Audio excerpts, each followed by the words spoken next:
Welcome back, everyone, and really excited to be here. This episode is part 2 of a 3-part series on your first 90 days in a new role.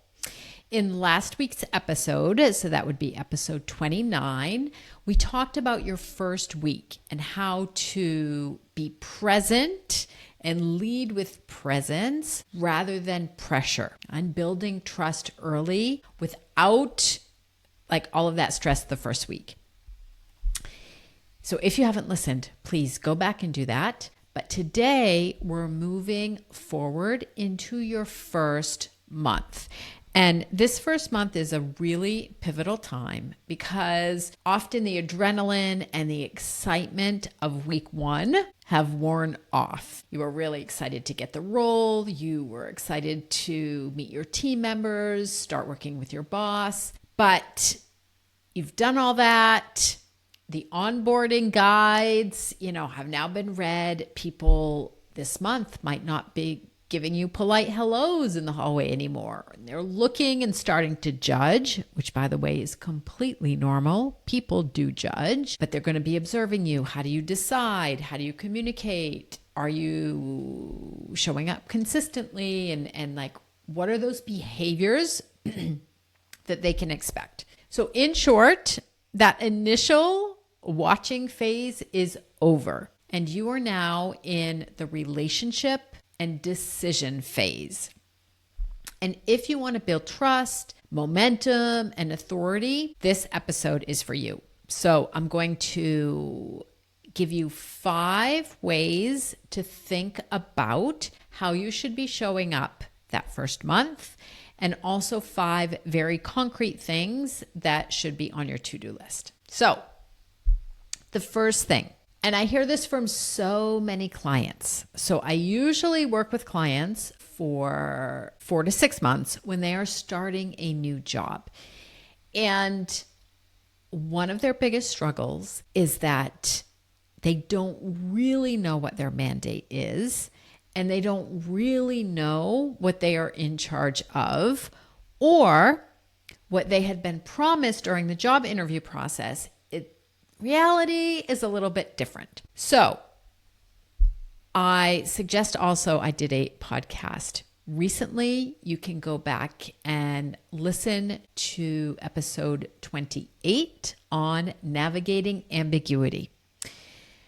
But what I suggest, because the biggest mistake that I see people making is that assuming everyone is aligned. Now, yes, I think navigating ambiguity is definitely an opportunity. And that's what that episode 28 is about. But you should at least up front try to understand what everybody is expecting of you. Because just please do not assume that everyone agrees why you are there and what you should be doing. Okay, they are not aligned, I promise you. Your boss may have a vision. Your team may have an idea. People who interviewed might have another point of view. And they all expect something different. Try to clarify the mandate more specifically with your boss. And ways to do that might be to ask, what does success look like in 90 days? Or how am I going to be evaluated in 90 days? And compare that to what your team is expecting.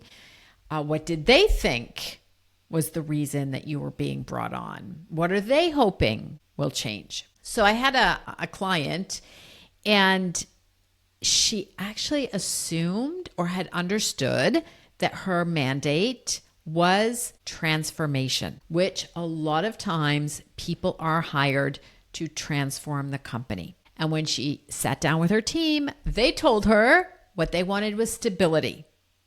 And so that gap could have created massive distrust if she hadn't caught that early. So it's not just a question of alignment, but also align with reality.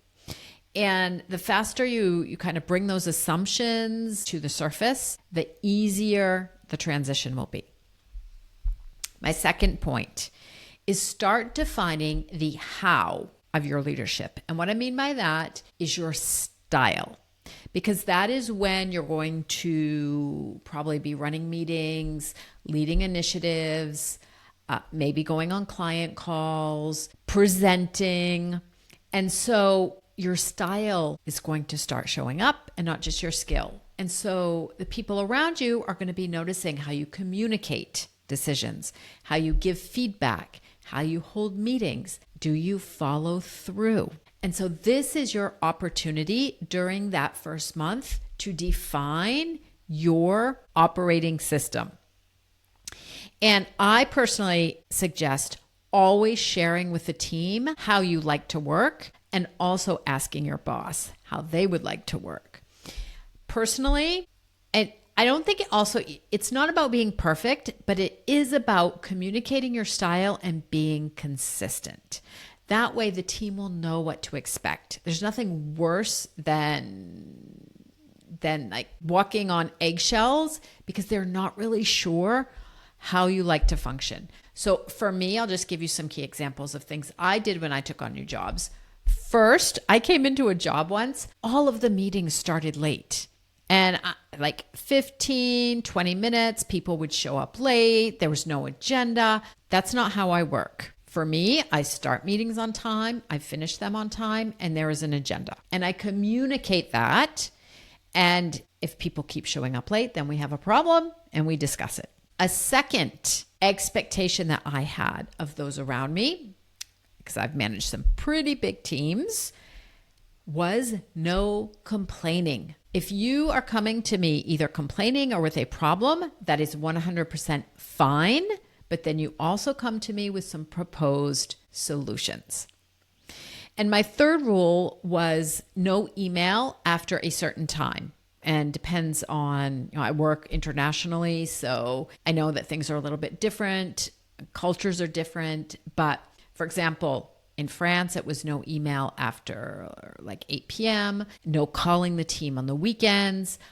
I wanted to have that time. That was very important to me to set the boundary. And so I also did that with my teams. So it is up to you to communicate your leadership style and your expectations to those around you. My third point is to deliver an early win. And this isn't brain science. Everybody talks about finding a quick win, but it's not just something that's fast. It has to be visible and you have to communicate it. So when it's visible, the benefit of that is that people are saying, oh, she's seeing the right problems and she can get things moving and we trust her. So the idea is to look for something that is low risk but high impact. It could be, a lot of times it's a bottleneck. People haven't been making a decision on a certain situation for a long time. It's taking up a lot of brain energy. People are going in circles. It could be advocating for a resource. It could be organizing how team meetings are run to make them more beneficial and efficient, finding a broken process and identifying what the next key step is. But the important point here is it's not just finding an early win, it's communicating it. Because don't assume that people will notice. Just say it simply and confidently, and you don't have to brag. But you can easily say, I heard this was slowing us down and I've made a shift. I'll keep listening as we go in case we need to adjust, but this is the decision that I have made. And honestly, in that first month, 1 or 2 meaningful wins is enough. It's really that first month is about building trust, showing that you've listened, that you know that there are things that you need to tackle, and just taking a little bit of action. My fourth point is deepen relationships with key players. So I've talked about this a lot. Networking is really important because in senior roles, VP, SVP, of course, C-suite, things get done through relationships. And that's just the way it is. Even if you have a fabulous title, you still need to get people to do things for you, with you, to collaborate with you. So in month 1, I would like you to go back to 3 types of people that we talked about in week 1. The first one is your boss. Check in. Is what you're focusing on, is where you're spending your time, is that aligned with what they want? Is there an opportunity to adjust, or do they see something different? Don't wait for 90 days to see if you are off track. The second person or the second group of people you should be communicating with and building relationships with is, of course, your team. So informal check-ins, and you can ask them what's working, what would they change, what do they need from you? Ask them for feedback. People want to contribute. They're usually, when you ask them that, most people want to have a better environment. They want to tell you things that sometimes people won't volunteer, but if you ask them, they usually will. So, and the third group of people is key peers, or if you have partners in, cross-functional, be proactive in building those allies, because of course you don't need them in your first month. But by month 3 and month 6, you're probably going to need some allies and alliances.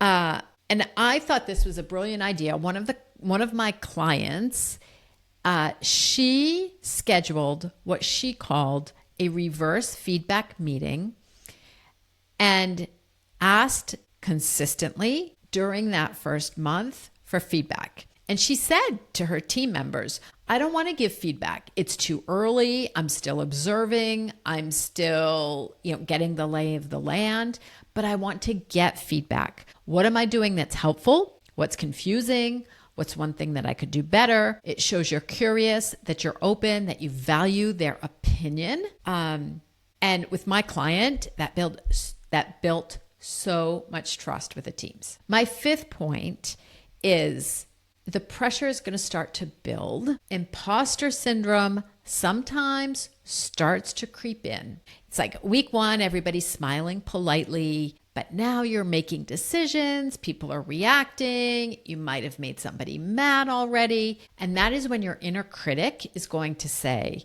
did I say too much in that meeting? They seemed quiet. Did I lose them? Maybe I should wait till I'm more sure. All of those questions and doubts, I guarantee, are going to start showing up. I suggest some very pragmatic ways. First of all, keep a list of things that you're doing well. You need to start celebrating and giving yourself that feedback loop of things that you see that are working. So create evidence for your brain, because your inner critic is simply your brain that's starting to, go off the deep end and freak out. You need to counterbalance that with some positive information and evidence that what you are doing is working. So it is your job, especially in senior positions, to build that evidence and find that evidence. And I do that by suggesting you build in 5 minutes every single day to check in with yourself. Usually at the end of the day, works really well, or at the end of the week. So I would also like to suggest 5 things that you can do in your first month. And I wanted to make it really practical. So things that I recommend before day 30. Have that strategic alignment meeting with your boss. Confirm expectations, name priorities, don't assume, and I personally like to put it in writing. And if it is very different from what HR told you or somebody else in the organization told you, I would also at least go back to them and, mention, I've aligned with my boss and these are the new priorities. Second thing, tell your team your working style. Very, very important. They cannot read your mind. They can't guess how you like to work. Quick win, find a quick win, book the second round of one-on-ones, and continue observing. You are still in observation mode during the first month. Again, mapping out who is influencing who, where are the key decisions really made, note the patterns, note the important meetings, maybe where you're present or not present. And so as a wrap up, okay, you're starting to really step in to being more in charge, step into your leadership shoes. You don't want to be in a rush, but you do need to make some advances. So clarify your mandate, define your leadership style, deliver 1 or 2 visible wins, deepen key relationships, and stay anchored emotionally. Okay, you're going to wobble. That's not a problem, but just watch your energy. And be sure, if you haven't listened to it, go back to last week when we talk about what to do in week 1. And if this episode resonated, send me a message on LinkedIn. I would love to hear how it's going. If you have any questions, or even if you don't agree with me, I would love to hear it. But what has surprised you or challenged you in that first month? And when you are ready to take this work further, I work exclusively with clients one-on-one. Either you have a challenge that you would like to work through, and we do that in a coaching sprint called Catalyst over 6 weeks, or we work together 4 to 6 months or even longer as you take on that new job to work through all of these details and all of these little things that are going to come up. So thank you for listening. I hope you tune in next week. We're going to talk about the first 90 days because yes, it goes really, really fast. And you don't want to wake up at the end of those 90 days and be let go or having missed something important. So that's what we're going to talk about next week. Thanks for being here, and we'll see you again soon.